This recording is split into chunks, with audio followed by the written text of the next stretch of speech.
तर पुण्यामध्ये भाजपवरती राजकीय दहशत केल्याचा आरोप प्रशांत जगताप यांनी केलेला आहे। एफआयआर मधील नावे वगळल्याचा आरोप या ठिकाणी प्रशांत जगतापांनी केलाय।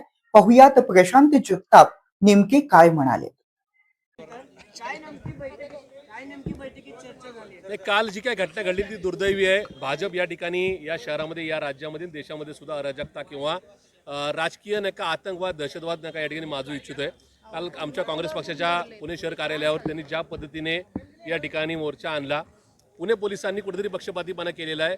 पुणे पोलिसांनी 100 मीटरच्या पलीकडे त्यांना अडवायला पाहिजे होतं, पण पुणे पोलिसांनी आमच्या प्रवेशद्वारापर्यंत म्हणजे सीमा भिंतीपर्यंत त्यांना परवानगी दिली।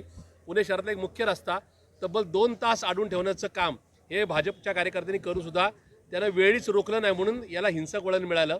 आणि अशा परिस्थितीमध्ये काल आमच्या कार्यकर्त्यांना या ठिकाणी दगडफेक होऊन त्यांची डोकी फुटल्यानंतर सुद्धा आमची तक्रारीची ज्या काय सर्वती एफआयआरची नाही का जी कॉपी आम्हाला मिळणं अपेक्षित होतं, त्याच्यामध्ये माननीय महापौरांचं नाव याच्यातून वगळण्यात आलेलं आहे। आपल्या सगळ्या टीव्ही चॅनलच्या बातम्यांमध्ये आमच्याकडे असणारे व्हिडिओ फुटेजमध्ये क्लिअर आहे की माननीय महापौर मंजुषाताई नागपुरे, धीरज घाटे आणि दुष्यंत मोड यांनी प्रक्षोभक भाषणे केली, म्हणून या ठिकाणी या सगळ्या आंदोलनाला हिंसक वळण मिळालेलं आहे। असं असताना आमच्या तक्रार अर्जामध्ये मान्य महापौराचं नाव असताना पुणे पोलिसांनी कुठेतरी मान्य मुख्यमंत्री आणि गृहमंत्री देवेंद्र फडणवीस यांच्या दबावानंतर या संदर्भामध्ये जे काही त्यांचं नाव वगळलेलं आहे त्याला आमचा आक्षेप आहे। म्हणून मान्य मुंबई उच्च न्यायालयामध्ये या संदर्भात याचिका दाखल करून हे सगळे व्हिडिओ फुटेज ठेवून पुणे पोलिसांची भूमिका पक्षपातीपणाची कशी आहे या संदर्भातलं सत्य आम्ही महाराष्ट्रासमोर आणि देशासमोर या ठिकाणी आणणार आहोत। आम्ही येणाऱ्या 3 ते 4 दिवसामध्ये माननीय मुंबई उच्च न्यायालयामध्ये हे सगळे व्हिडिओ फुटेज घेऊन जाणार आहोत।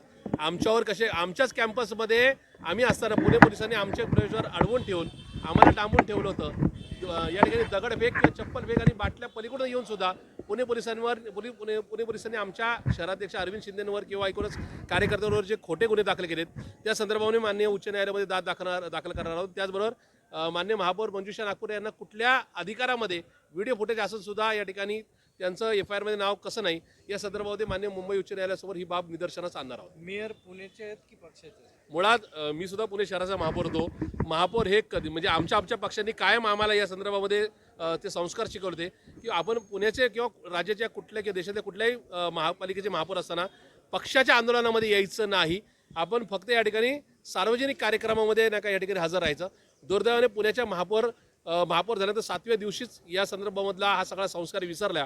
त्याच्यामुळे कुठेतरी त्यांना राज्य सरकारने केंद्र सरकारने आणि खुद्द त्यांच्या पक्षाने त्यांना या संदर्भात समज देण्याची गरज आहे असं माझ्यासारख्या कार्यकर्त्यांना वाटतं।